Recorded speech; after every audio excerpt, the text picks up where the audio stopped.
یہ یوتھ وہاں سے تھوڑا بالکل بے قابو ہو گیا اور وہ لوگ بہت جوش میں تھے اور وہ لوگ باہر جا کے ڈیمونسٹریٹ کرنا چاہتے تھے۔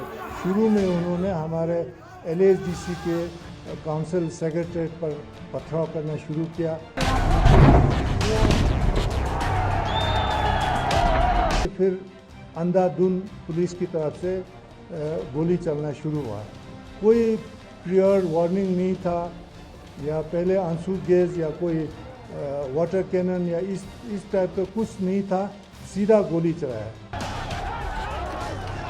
یوٹیوب چینلز پہ میں نے دیکھا کہ یہاں ہتھیار بھی پکڑے گئے ہیں، بالکل غلط بات ہے۔ اس کو انٹی نیشنل کلر دینے کی بھی کوشش ہو رہی ہے کہ ہم نے یہ کہا تھا کہ اگر ہوم منسٹری ہمیں وقت پر ٹاکس کے لیے نہیں بلاتے ہیں تو ہم اپنے ایجیٹیشن کو انٹینسیفائی کریں گے، اور یہ بھی ساتھ میں کہا تھا کہ ہمارا جو موومنٹ ہے وہ پورا پیسفل رہے گا اور نان وائلنٹ رہے گا۔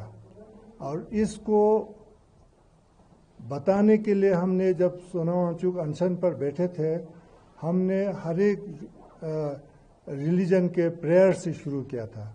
اس میں بدھسٹ، مسلم، ہندو اور کرسچن، ایون جین بھی تھے، تو ان کے پریئر سے ہم نے شروع کیا۔ اور شروع میں سونم وانگچک کے ساتھ 7-8 لوگوں نے انشن وہاں پر شروع کیا تھا۔ اس کے بعد سے وہاں پر بہت سارے لوگ جڑتے گئے۔ لمبے سمے تک بیٹھنے والے آخر میں کوئی 15 کے قریب تھے، جو کوئی 10 دن بیٹھے تھے، کوئی 15 دن بیٹھے تھے، اور کچھ 7-8 دن بیٹھنے والے بہت سارے تھے۔ لیکن باری باری کر کے ہم کئی گاؤں سے لوگوں کو یہاں بلاتے تھے، وہ سب ایک دن کا انشن رکھتے ہیں۔ اس کے بعد دوسرے دن دوسرے گاؤں سے لوگ آ کے انشن کرتے ہیں۔ تو یہ سلسلہ چل رہا تھا، اور ہم نے 24 تاریخ کو لے بند کا کال دیا ہمارے یوتھ آرگنائزیشن نے، جو کہ ہمارے ساتھ ایفیلیٹڈ ہیں۔ اس سے پہلے کیا ہوا کہ 23 تاریخ کو جو انشن پر بیٹھے تھے ان میں سے 2 کافی سیریس ہو گئے اور ان کو ہاسپٹل میں بھرتی کرنا پڑا۔ تو جب یہ خبر شہر میں پھیلا کہ 2 انشن سے ان کو اٹھنا پڑا اور ہاسپٹلائز ہونا پڑا، تو کافی لوگ بھڑک گئے اور ہاسپٹل میں بہت سارے لوگ آئے۔ اور دوسرے دن جب بند ہونا تھا تو ایکسپیکٹیشن سے زیادہ لوگ آئے ہمارے انشن سائٹ پر۔ نارملی 500 سے زیادہ نہیں آتے ہیں، تو اس دن کوئی 7.5 میرے حساب سے 7,500 کے قریب وہاں پر لوگ آئے تھے، اور ان میں بہت بڑی تعداد یوتھ کی تھی اس دن۔